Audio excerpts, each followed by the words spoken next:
روزنامه بریتانیا The Guardian دبیجیتن شر و آلوزیان لروجهلات ناوین زمینه بو داعش خوش کریه حتی که بهز ببن لعراق سوریا یمن و حتی مصر. آیا دویده میدا که هزین هف پیمانان مجلی خوری خستنین برو بروبونا داعش دهمبر دا پرانیا لعنین سیاسیین شیعین عراقی و گروپین چک دار دا خوازه در کتنا یک جاریه هزین هف پیمانان و دی سریوان دا امریکا جا عراق اتکن ممکنه چه پیش هاته کل پی خوبینیتن که هرشن اف ساله ین داعش جو پارسال دو قطان زیده تربونه بتایبتی لسر آخا عراق و سوریه لسر في مجال راد واستم جهجاي ليوا عبد الخالق طلعات نونري حكومة هريما كردستان دو اوبراسيون هاف بجدا الاستوديو ميفان منا ليوا تقلب خيراتي سرچوا ذا جارديان دبيجيتن شرو الوزين روش حالاتنا فراست وشر الغزايه وساكريا كو داعش مجولي خوري خستنه بيت يعني زمينه بو خوري خستنه داعش باشتر بيتن العراق سوريا حتى يمن ومصر افد دمکی دا که هزین هف پیمانان مجیل خوری خستنی نبرو بروبونا داعشه پیش هات چنه؟ بله زور سپاس او بابتی داعش پیشتریش بله دیاره مایکات کشه که بلا هفکرد من چه کن في كشيء د مايكا ميفاني من لواء عبد الخالق طلعت دا چاره سر كان كوا كان يناري حكومة هريما كردستان د اوپراسیون هف بجدام د جوی بپرسین آیا دویده میدا کو داعش چالاکتره و بهستره و شر آلوزین روش حالاتان ناوین و هاکریا لگوری د گاردیان دبیجیتن کو زمینه بو خوری خستنا داعش هبیتن دمکی دا کو اف ساله هرشین داعش جپار سال دو قطان زده بونا لیوا هێزەکانی داعش چەکدارانی داعش کە پێشتر کە باس لەوە کراوە کە یان بنبڕ کراوە یان نەماوە بەڵکو هێزەکانی داعش تاکو ئێستاش دەتوانم بڵێ مەترسێکی گەورەیە لەسەر داهاتووی عێراق لەبەرەوەی بەردەوام لەوانەیە زۆر جار ئەو هێرشانە یان ئەو مەترسیانە لەسەر دەستگا ڕاگەیاندنەکان بڵاو نەکرێتەوە بەڵکو ماوە بە ماوە 15 ڕۆژ جارێک 2 هەفتە جارێک هەفتەی جارێک هێرش دەکەنە سەر بڕێبیەکانی سوپای عێراق حەشتی شعبی ئەوەی دوایین جار کە لە قەرهەنجی ڕوویدا ئەوە نیشانەیەکی ترسناکترە بۆ هەرێمی کوردستان کە هێرشکردنی داعش بۆ سەر هەرێمی کوردستانیش بەرنامەیەکە داڕێژراوە و لە داهاتوو لەوانەیە ئەوە زیاتر بێ بۆیە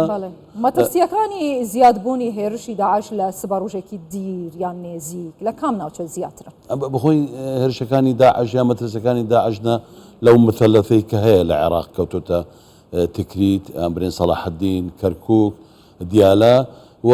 نینەواش دەتوانین بڵێن لە داهاتوو بە حکمی ئەوەی ئەو شوێنانی کە نزیکن لە سوورەکانی سووریا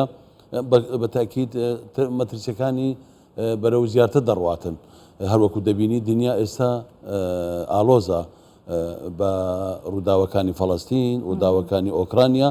بۆیە ئەوانە هەموو فرسەتن بۆ ئەوەی جارێکی تر ئەو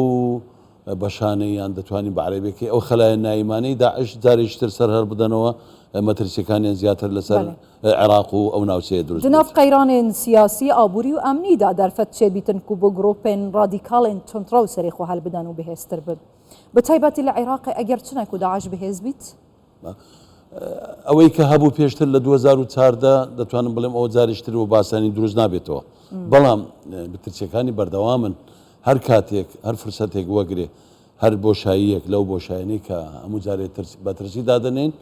داعش جارێکی تر وەکو جاران بێز نابتوو بەڵام مەترسیەکانی بەردەوام دەبێت لەسەر هەموو ئەو شوێنانەی کە باسم کرد و ئەگەر دەرفەتشیان خواست و ئەگەر بارودۆخی عێراق خوانە خواستە جارێک لە ڕۆژارەکان تووشی ئالۆزی بێتەوە ئاسانە جارێکتر داعش وەکو جاران بەهێز بیتەوە وەکو جارانیش هێرش بکاتە چین ئەوە گەرانەی کەوا دەکەن داعش وەکو جاران بەهێز بێتەوە لە عێراق ئەو ئالۆزی ئەو بارە سیاسی کە ئێستا لە ناوچەکە هەیە و عێراقیش بەشێکە لەوە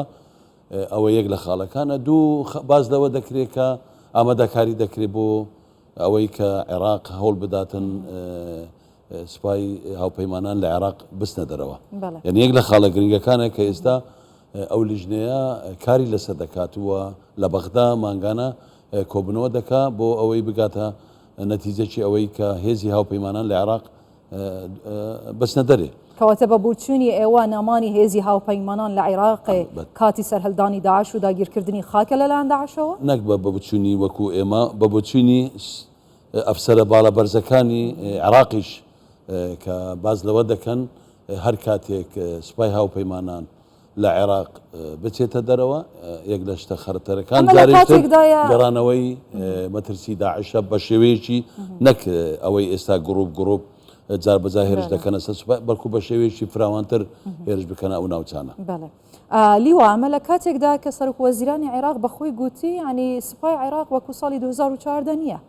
ئێمە هێزی ڕوبڕووبوونەوەمان هەیە، ئێمە چەکمان هەیە، زیاتر خۆمان ڕێکخستووە و ئامادەین. باسی لەوە دەکەن بەس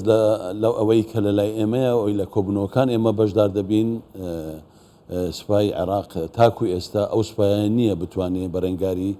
هیچ هێزێکی دەرەکی ترسناک بێتەوە بە سەرخاکی عێراق. ئەوەی کە ئێستا من باسی دەکەم هەر لە خۆمۆ ناڵێم بەڵکو لە کۆبنەوە فەرمیەکان باس کراوە، دوایین کۆبنەوە بازدەوە کراوە کە هێشتان ماوە سوپای عێراق کێ باسی لەوە کردووە لە کۆبنەوەکانی فەرماندەی هێزە سەکدارەکانی عێراق کە من تێیدا بەشدار بوومە لەو کۆبنەوەیە باز لەوە کرا کە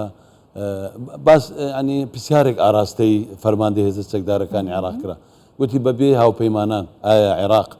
لە داهاتوو دەتوانێت ئەگەر هەر مەترسیەک بێتە سەر خاچی عێراق بتوانین لە ماوەیەکی کورت یان بتوانێت بە ئاسانی بەرەنگار بیتەوە؟ لە وەڵامدا گوتی نەخێر، هێشتان سوپای عێراق نەخێرە بۆچی ئەو زەخت و فشارە هەیە لەلایەن بەشێکی لایەنە سیاسیەکانی عێراق گڕۆپە کچەکدارەکان کە هێزی هاوپەیمانان لە عێراق زەخت و فشارە وازح دیارە مەبەستیان چییە ئارمانجیان چییە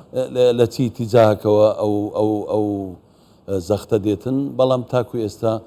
خۆیان قەنەعەتیان بەوە نییە وەکو هێزە چەکدارەکانی عێراق بڵێن وەڵا ئێمە دەتوانین بەرەنگاری شەر نییە ئللا ینی هێزی چەکداری داعش بەڵکو هەر هێزیشی دەرەکی لە سنووری خارجی سنووری عێراق بێتە ناو عێراق سوپای عێراق بە ئاسانی ناتوانێت بەرەنگاری بیتەوە ئەو توانایەشی نییە بتانی بەرەنگاری هەر هێزێکی ئەگەر داعشیش بێ بەو فراوانێ بێ بەرەنگاری بیتەوە و چوونە دەری سوپای ئەمریکا یان هاوپەیمانان لە عێراق ئەوە بەرنمەیەکە کاری لەسەر دەکەن و ممکنە تاکەی جێبەجێ بکرێ بخۆی بە دوو مەرحەلە مەرحەلەی یەکەم وا بڕیارە 25 عەفوەن مانجی کۆتایی مانجی 12 2025 وا بڕیارە نەتەوە یەکگرتووەکان بارێگاکانی لە عێراق بەدەرنێن یان بستنە دەرەوە و مانجی کۆتایی مانجی 12 ساڵی 2026 ئەو پەیوەندی یان ئەو ئیتفاقی کە لەگەر عێراق و هاوپەیمانان هەیە کۆتایی دێتن بۆیە کار لەسەوە دەکەن کە لە کۆتایی ساڵی 2026 بەپێی ئەو ئیتفاقی کە پێشتر کراوە ئەبێ هێزی هاوپەیمانان یعنی ئەبێ لێرە جیایکەینەوە لە بینی سوپای ینی هێزی ئەمریکا و هێزی هاوپەیمانان ئەڵێ ئەبێ سوپای ینی هێزی هاوپەیمانان لە عێراق بکشێنەوە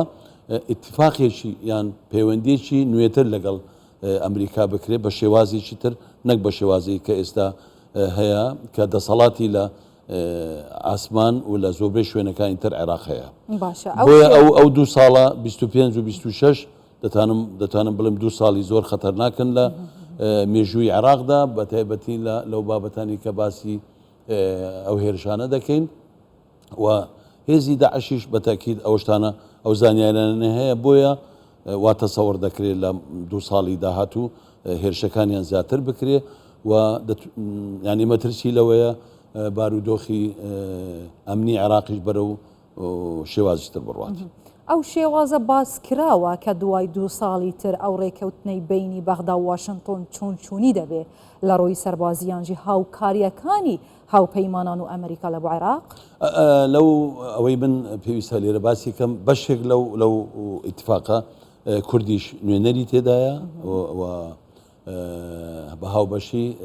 عێراق و هەرێمی کوردستان لەگەڵ هاوپەیمانان و لەگەڵ ئەمریکا بازدەوە دەکرێت و تا 2026 ئەو بەرنامە لە عێراق ئەمریکا دایناوە چ لە ڕووی هاوکاریە چ لە ڕووی مادیە چ لە ڕووی سەربازیە بەردەوام دەبێت بەڵام لە گەیشتن بە کۆتاییەکانی مانجی 12 2026 ئەوە بە تاکید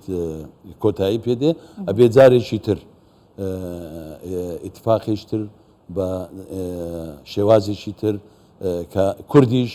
بەشێکە لەو ئیتفاقە ئەوەی گرینگە ئێمە شانازی پێوە دەکەین کوردیش نوێنەری تێدایە کوردیش بەشێکە لەوە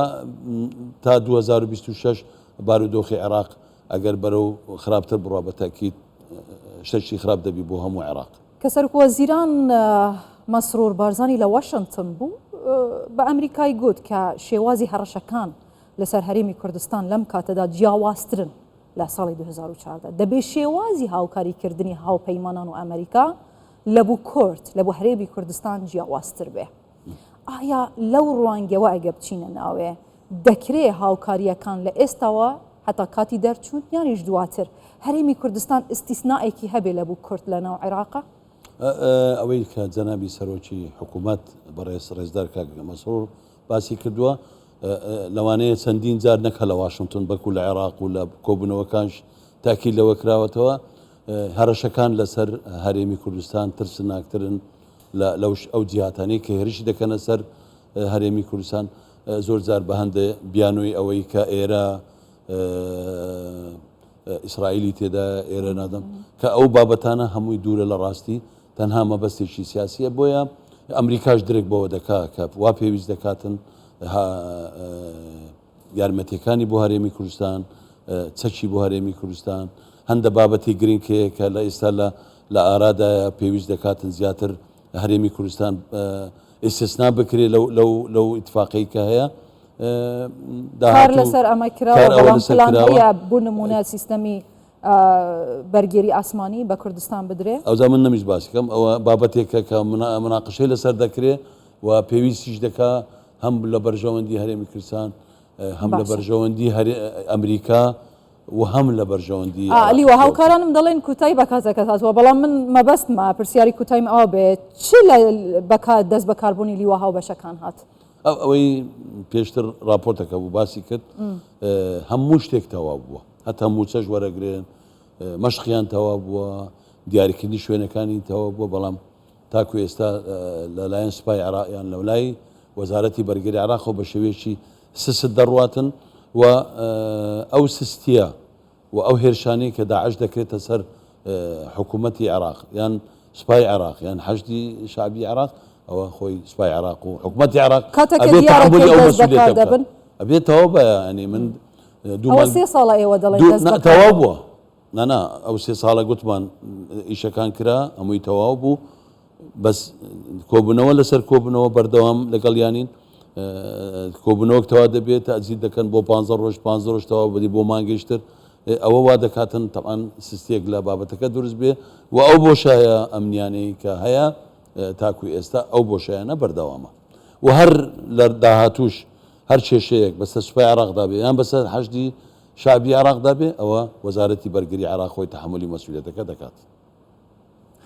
هجالي وعبدالخالق طلعات نوناري حكومة هاريما كردستاني دو اوبراسيون هاف باش جالاكس سباس زور بخير بيت زور سباس